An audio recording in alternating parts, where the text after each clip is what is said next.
Processed foods and health. Processed foods are generally thought to be inferior to unprocessed foods.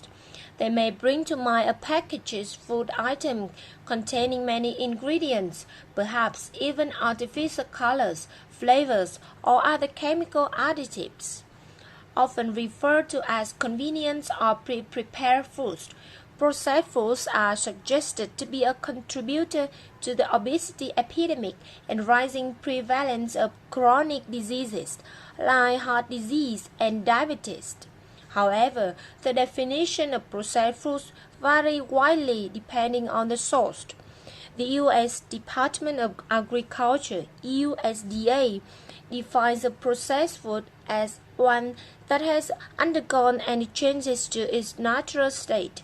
That is, any raw agricultural commodity subjected to washing, cleaning, milling, cutting, chopping, heating, pasteurizing, blanching, cooking, canning, freezing, drying, dehydrating, mixing, packaging, or other procedures that alter the food from its natural state.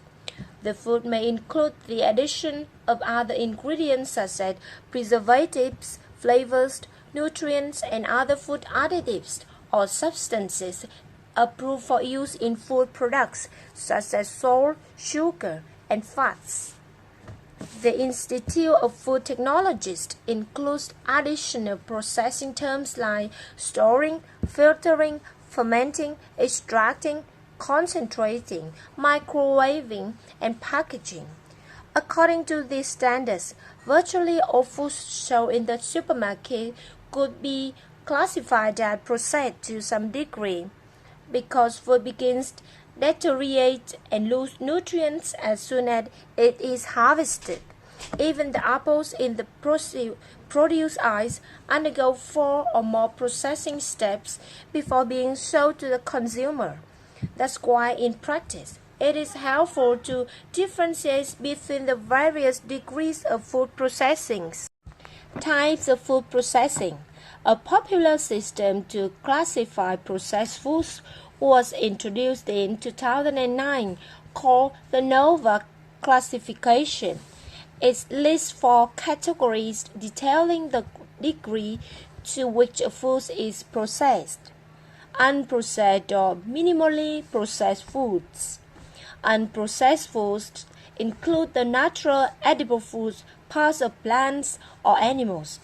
Minimally processed foods have been slightly altered for the main purpose of preservation, but which does not substantially change the nutritional content of the food. Examples include cleaning and removing inedible or unwanted parts, grinding, refrigeration, pasteurization, fermentation, freezing, and vacuum packaging.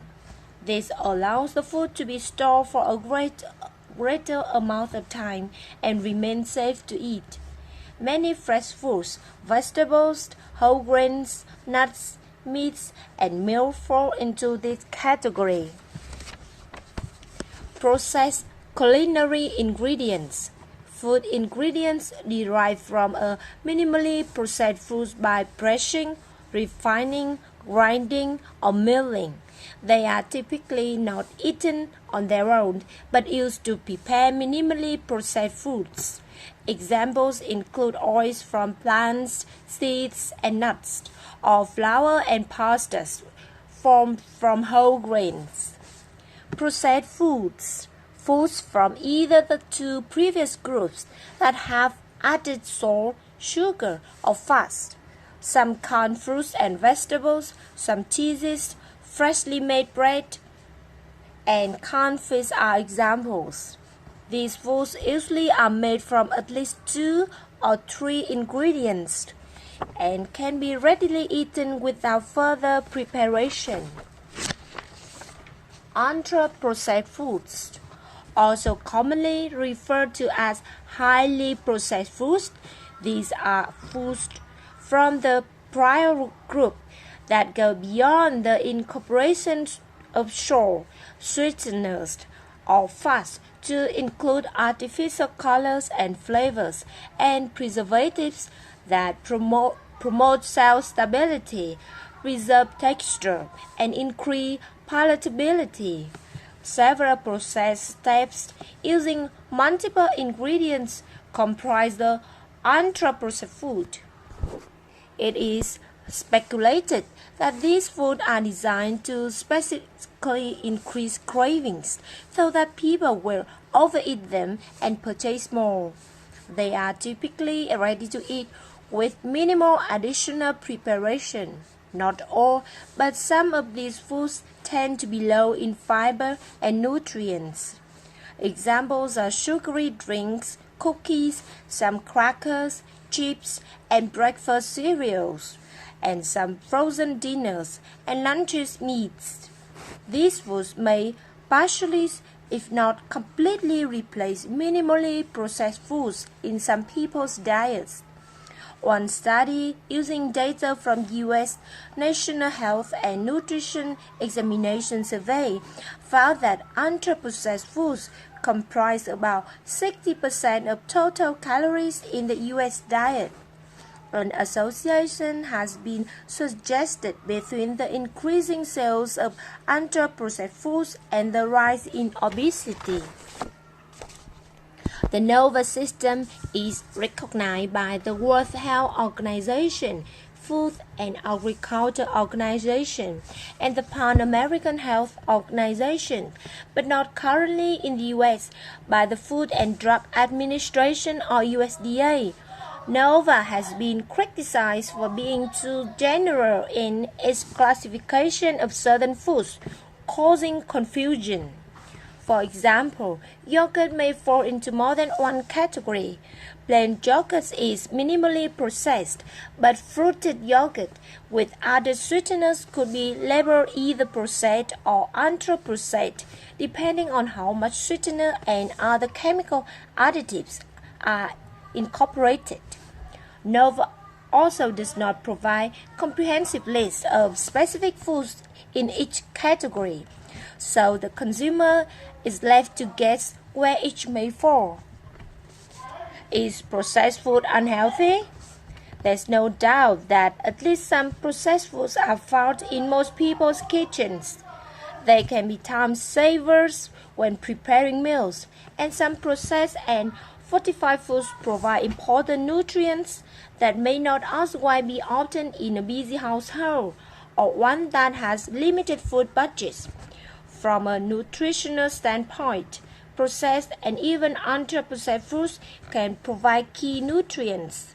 Some nutrients like protein are naturally retained throughout processing, and others like B vitamins and iron may be added back if they are lost during processing. Fruits and vegetables that are quickly frozen after harvesting can retain the majority of vitamin C. Throughout history, foods fortified with specific nutrients have prevented deficiency and their related health problems in certain populations. Examples include infant cereals fortified with iron and B vitamins to prevent anemia, milk fortified with vitamin D to prevent rickets, and wheat flour fortified with folic acid to prevent birth defects, and iodine added to salt to prevent goiter. Processing by certain methods like pasteurization, cooking, and drying can destroy or inhibit the growth of harmful bacteria. Additives such as emulsifiers preserve the texture of foods, such as preventing peanut butter from separating into solid and liquid parts.